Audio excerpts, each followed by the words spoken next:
जमात पंजुम के बच्चों, अस्सलाम वालेकुम वरहमतुल्लाहि वबरकातुहू। चलिए अपना मज़मून उर्दू शुरू करते हैं और आज के मौजू की तरफ बढ़ते हैं। आप लोग जानते हैं कि हमारा मौजू है गुरु नानक देव जी, जिनके बारे में हमने कल थोड़ा बहुत जाना था कि इनकी पैदाइश आज से तकरीबन 500 साल पहले पाकिस्तान के एक गांव तलोनडी में हुई थी, जिस गांव को आजकल अब नानकाना साहब कहते हैं। ये गांव पाकिस्तान में है और लाहौर से कोई 15 किलोमीटर की दूरी पे जनूब में वाक़ा है। ये कल का थोड़ा सबक था, आज का हम करेंगे शुरू। अब ये जो गुरु नानक देव जी हैं, तो इनके वालिद साहब का नाम था कालू चंद।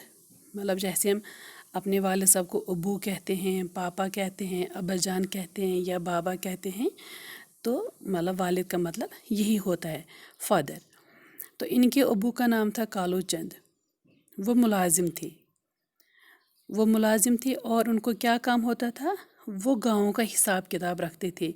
मतलब गाँव में कितने चूल्हे हैं, कितने मर्द हैं, कितनी औरतें हैं, कितने बच्चे हैं, कितने पंचायत घर हैं, कितने स्कूल है, कितने प्राइमरी हेल्थ सेंटर है, यही काम कालू चंद करते थे।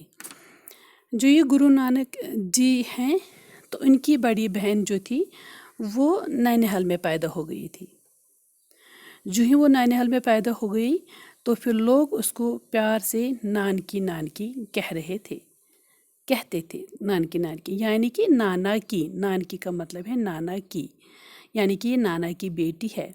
तो उनकी बहन की पैदाइश के बाद फिर गुरु नानक देव जी पैदा हुए। तो लोगों ने उनको भी नानक यानी कि नाना का, यानी कि ये नाना का बेटा है, तो लोग उनको नानक प्यार से कहने लगे। फिर आखिर में उनका नाम नानक ही पड़ गया। जो ये गुरु नानक जी थे, ये बचपन से अलग किस्म के बच्चे थे। जैसे हम देखते हैं कि छोटे छोटे बच्चे जो होते हैं तो फिर वो खेल कूद की तरफ ज़्यादा माइल होते हैं, लेकिन ये अलग तबीयत के बच्चे थे। इनको बचपन से ही खेल कूद का कोई शौक़ नहीं था। जब इनको अपने अब्बू कुछ पैसे फिर खाने के लिए देते थे, जेब खर्च देते थे कि जाओ बेटा कुछ लाओ, लेकिन गुरु नानक देव जी पैसे खर्च नहीं करते थे, ये इन्हें जमा रखते थे। और जब भी फिर इनको कोई गरीब मिलता था, कोई मिस्कीन मिलता था, कोई ज़रूरतमंद नज़र आता था, तो इतनी छोटी सी उम्र में गुरु नानक देव जी वो पैसे फिर गरीबों में बांटते थे। ये अलग किस्म के बच्चे थे। अच्छा जी, चलिए आगे बढ़ते हैं कि अब गुरु नानक देव जी की उम्र 7 से 8 साल के करीब पहुंची और घर वालों ने कहा अब हम इनको पढ़ने भेज देंगे।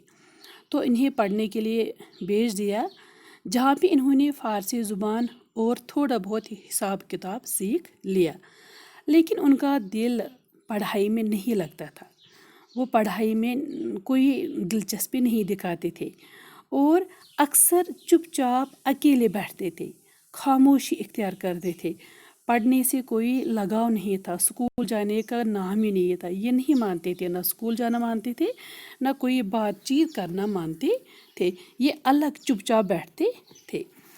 अब जब गुरु नानक थोड़े से बड़े हो गए तो इनके वालिद को फ़िक्र होने लगी, ना तो ये पढ़ते हैं, ना लिखते हैं, ना किसी काम में दिलचस्पी लेते हैं। ये फ़िक्रमंद हो गए। तो वालिद साहब ने इनको कहा कि अब आप खेती बाड़ी के कामों में दिलचस्पी ले लो, अब आप खेती बाड़ी संभालो, ये काम आपको ही अब करना है। लेकिन ये गुरु नानक देव जी है ना, तो इनका दिल खेती बाड़ी के कामों में भी नहीं लगा। तो फिर बाप ने इनको दुकानदारी के लिए कहा कि अगर आप खेती बाड़ी भी नहीं करना चाहते हो, अगर आप पढ़ना भी नहीं चाहते हो, कोई कुछ ना कुछ तो आपको करना ही है, तो फिर इनको कहा कि आप दुकानदारी करके पैसे कमाओ। लेकिन ये एक्सरसाइज भी फजूल ही हो गई, ये मतलब काम भी उन्होंने ठीक ढंग से नहीं किया। दुकानदारी करके पैसे कमाने में इनको कोई ख़ास ही दिलचस्पी नहीं थी।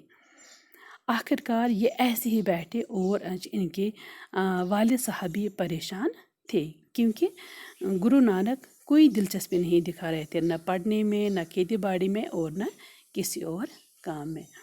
تو انشاءاللہ مجھے امید ہے کہ آپ لوگوں نے سمجھا ہوگا. تو کل پھر آپ سے پھر ملاقات ہوگی اور نئے سبق، یہ اس سے آگے والے سبق کے ساتھ. تو جب تک کے لیے اللہ حافظ.